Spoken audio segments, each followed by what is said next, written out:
my friends, my name is Olivia, but you probably already knew that because you clicked on my video. Today I wanted to do a really sit down, heart-to-heart personal video with you guys, and by sit down I clearly mean stand up because I am not sitting. So a few weeks ago I wrote a blog post about my top 5 tips for freelancers, and the tip that you guys seemed to like the most was the part about time management. Time management can be so tricky as a freelancer, so I'm just going to give you guys some of my tips and suggestions on how I typically manage my time as a freelancer, and also I'm going to eat some noodles while we do so because we are all about efficiency here, and if you can't eat while you work, then what's the point? Also, in case you're wondering why there's a box of vegetable spring rolls and ramen on my counter, it's because this video is so nicely sponsored by Ling Ling Foods, and I picked these up at Whole Foods, and they are so good, you guys, and I'm literally going to jump into this and how this ties in with freelancer time management in just a second. But for now, I'm gonna eat some noodles. We're gonna talk about time management. It's delicious. Something that I have found to be wildly important as a freelancer is managing your time. It is so tricky because you get so overwhelmed with ideas, to-do lists, jobs, clients, cleaning your kitchen, feeding yourself, getting dressed, having a social life. The list goes on.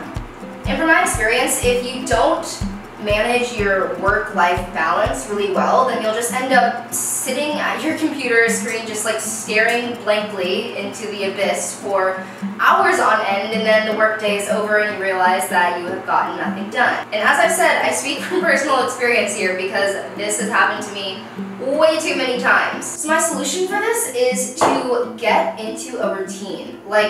Outline what you have to do every single day, know when you're going to start your work, know when you're going to end your work, know when you're going to take breaks, and just through that, you'll be able to start to see a little bit more efficiency taking place. Because the thing is, if you're just kind of sitting there at your desk and you're like, what should I do? What should I prioritize? Then you're not going to get anything done. You're wasting time. You're not getting the most important things done. And then, like I said, at the end of the day, then you just end up being like, yeah, I answered an email today. So now you're asking, where do the noodles fit into this? Let me tell you. So when Ling Ling Foods asked if I wanted to do a video with them, I tried to think of how I can incorporate food into, just my normal YouTube videos that I do, and it got me thinking that food is actually a really big struggle for me when it comes to my day-to-day life. I'm sure if you are a freelancer or you work from home, or if you're just a busy person in general, you know that carving out the time to eat each day is so stressful. You just get in the zone, you start working, and you're like, oh, it's 1 o'clock, I don't need to eat yet. Oh, it's 3 o'clock, I'll have a late lunch. And then before you know it, it's 7 p.m. and you're super hungry and tired and you haven't eaten all day, and then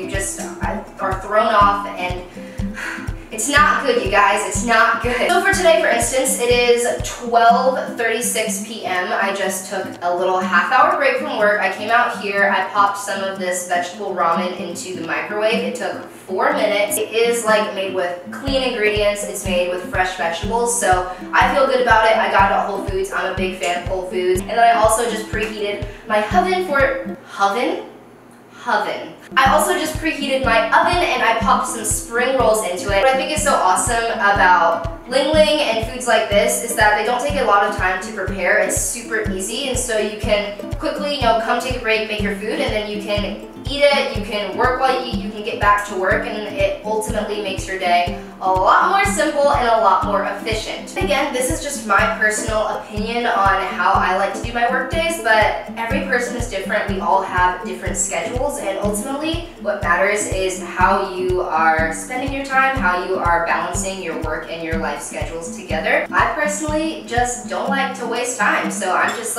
noodles and emails at the same time. It's so easy. A few other random bonus tips for me would be to try to wake up at the same time every day. Try to get dressed in the morning when you wake up. It'll kind of help you get in the mindset of okay, it's time to work. As long as you make sure that your work isn't consuming you and you still have a work and life balance, I think that you will be a-okay. Thank you guys so much for watching this video and hearing some of my tips on being a freelancer and working from home. I hope you enjoyed them, and also thank you to Ling Ling Foods for sponsoring this video. Honestly, guys, get out, go to your nearest Whole Foods and pick some of these up because this is going to be a game changer for my day-to-day. Thank you guys so much again for watching, and until next time, keep on working and living that work-life balance.